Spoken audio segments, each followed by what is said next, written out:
I want to paint a picture for you. Imagining you're doing your laundry, you're picking up the hamper full of clothes that you just washed. And as you straighten up, you feel this familiar twinge in your lower back. Or maybe you reach down to grab something you just dropped. And in the back of your head, you take a moment to think, I need to be a little bit more careful. Because you're afraid of going down and reaching for that object because it's probably going to hurt. When did these simple movements become worrisome and require thought to achieve? Now, let's be honest with ourselves. This isn't something that's happened overnight. It's been from years of neglecting your strength training or being hunched over a computer with bad posture, your head rolled forward, your shoulders rolled forward, and these things add up. And when you try to stand up straight and get good posture, it feels uncomfortable. And that's because we've spent so many hours and so many years in this bad postural stance. While everyone talks about building functional strength by doing hybrid athlete training, that's not really reasonable for most people in their 40s. We need to approach in a slightly different strategy, focusing on developing as much muscle as possible with safe, effective training strategies. If you're interested in learning the top exercises that you should be doing for each part of your body, make sure you hit that subscribe button and check out our Ultimate Muscle Building series for people over 40. Our back muscles are commonly forgotten about because it's in the back of our body. We're not constantly seeing them. We can't see the effects of our strength training on them. So it's something that can regularly be neglected, but it's such an important part to our functional health. Our back muscles, the lats, the rhomboids, every little muscle up and down your spine is required to not only maintain our posture throughout the course of the day, but also to keep our spine safe as we're doing these daily activities. I'm Keegan from Peak City Gym, the premier fitness over 40 facility here in Apex, North Carolina. We have over 30 years of experience working with those over the age of 40 to maximize their strength, their muscle, and to reach their weight loss goals. So if you're in the Apex area, make sure you stop by our gym. We'd love to talk to you and answer any questions you may have. Pulling type movements do a lot more than just improve our back muscles. If you watched our first video of our muscle building series, you know the importance of grip strength. And pulling exercises indirectly trains our grip strength, both making us stronger and more resilient. Well, on top of improving our grip strength, we're also going to develop a lot of core. That's because our back and our lower back is an integral part to our total core. Pull exercises are kind of the foundation of what we should look for to achieve a functional body. So today we're going to show you our 5 favorite pull exercises to not only improve your back strength, but also improve your posture and your grip. Let's start with the basics by defining what pull strength is. Pull strength is essentially moving weight or resistance closer to your body. So this could look like you moving your body closer to where your hands are, or your hands are actually moving in space with dumbbells or in a TRX. But why should you care about pull strength? Pull strength is important because it's crucial to improve our posture while also maintaining a strong core. We use our pull muscles in daily activities such as opening doors, pulling the cord on a lawnmower, picking up kids or grandkids. Again, this is going to be supporting our posture, keeping our back nice and straight. A study of 140,000 people found that grip strength was a better predictor of cardiovascular health than blood pressure. Think about that. Our grip strength tells us a lot of information about our health and longevity, not just in the gym or in our daily activities, but also on our general health, things that doctors would actually measure. We also see this phenomenal benefit with pull exercises that's going to support our core stability and our posture. I don't think I need to tell you how important posture is and our core strength, because we need those every day to keep our lower back healthy. I'm sure you felt a lower back pain at some point in your life. Working on these pulling type motions can really support this and give us a much broader leeway so that we can live the life that we want to live. And for posture, this helps remind us of getting a big chest and activating our back muscles. It's really common while working on a computer or just sitting at a desk or sitting on the couch to kind of slunch and round our shoulders and bring everything forward in our body. Doing pull type movements appropriately can help support and remind us of what good posture actually feels like. So a little bit bigger of a chest or a proud chest and pulling those shoulders back. Now, I'm not saying pull exercises are going to fix your posture. Fixing your posture is going to come from attention to how you sit and stand throughout the course of the day. You're spending a lot more time doing those things than you are working out in the gym. So if you really want to improve your posture, you just need to become more aware of how you're sitting and how you're standing throughout the course of the day. But these pull type movements can help support the musculature necessary to maintain those postures. Now let's get into our 5 favorite exercises to improve your pulling strength. We're gonna start with a 3-point row. The 3-point row is really great because it's a stable position for our body to be in. We have 3 points of contact and one arm moving at a time. This really helps us focus on what we're doing with this specific movement. One of the key patterns that you need to get down when doing our 3-point row is pulling up and back at the same time towards our back hip. We don't want to just pull up straight, as that's going to start to round our shoulders and bring our shoulder up to our ears. And we're gonna start to feel that a little bit more in our neck. While we want to feel the big muscles just below our shoulder blade here, our lats. We're gonna set ourselves up with one hand on the bench, both feet on the ground. We want our feet behind our hips and our shoulders over the hand on the bench. From here, we're gonna have our other hand straight down, holding our dumbbell or kettlebell, does not matter. We're gonna pull up and back again, going towards that back hip. We don't wanna come up to the chest, we wanna pull up and back. We're gonna have a slight arch with this movement, so take your time trying to feel that out. With this type of exercise, we can go pretty heavy because we're in such a stable position. One limiting factor is going to be your core strength, because we are gonna be resisting a lot of rotation.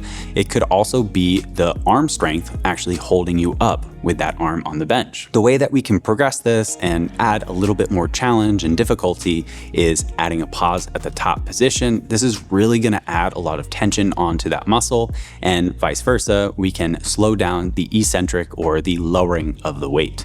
That's gonna add a lot of time under tension and really get that muscle firing and really tired. If you are doing either of those progressions, you should drop the weight down slightly from what you would do with just normal repetitions. Our next exercise is going to be the chin up, and this is really kind of the king of pulling exercises because it's usually what people think of when they're thinking about pull strength. And there's nothing specifically special about this type of exercise, but I do know a lot of people would love to work on it and eventually get to the point where they can pull their own body weight. If it feels unobtainable to you now, just give yourself some grace and acknowledge that this is a process. We're working on developing not only the skills, but also the strengths necessary to achieve this. With our chin up, we can add bands to give us some assistance in actually getting up into our chin up position. In large box gyms, they're also gonna have an assisted chin up or pull up station. This can give you a really good starting point to go through the motions. So while we keep our core engaged and not allowing our lower back to hyperextend, we're gonna keep our elbows close to our body, pulling them down, trying to put them into our back pockets if we were to be wearing pants. And then from here, we're easing our body way back down. Make sure as you're doing this, you're keeping a proud chest. So a big chest, allowing those shoulders to be pulled back and down instead of having them forward, hunched over. I call this my troll position, where I'm hunched over like I'm working on a computer. A progression would be doing more repetitions or shorter rests in between your sets, and maybe even adding a little bit of resistance through a weight belt or through a weighted vest. Our third exercise is going to be a TRX row. This can be really great because we can modify it so much with the person as you're just lifting your own body weight. The closer your feet are to the anchor point, the more challenging it is. The more vertical you stand up, the easier it is. So you can really play around with the resistance to find a difficulty that's right for you. From here, we're just going to be pulling our hands down outside of our rib cage, tucking our elbows again back into our back pocket. While we're doing this, we need to be mindful that, similar to our first row, we're not pulling the weights up to our chest, we're pulling them kind of around where our rib cage ends would be a good spot. We're looking to keep our elbow at about 90 degrees in that fully flexed position. While you're doing these, it's really important to keep core tension. Don't want to sag through our lower back or push our belly button forward as we're going through our movement. A couple different ways that you can make this more challenging, again, is potentially adding some resistance through a weighted vest, elevating your feet, walking your feet further forward so you're more horizontal. These are all ways that you can add a little bit more resistance to the TRX. Our fourth exercise is the unsupported row. This is really challenging and puts a lot of tension on our lower back.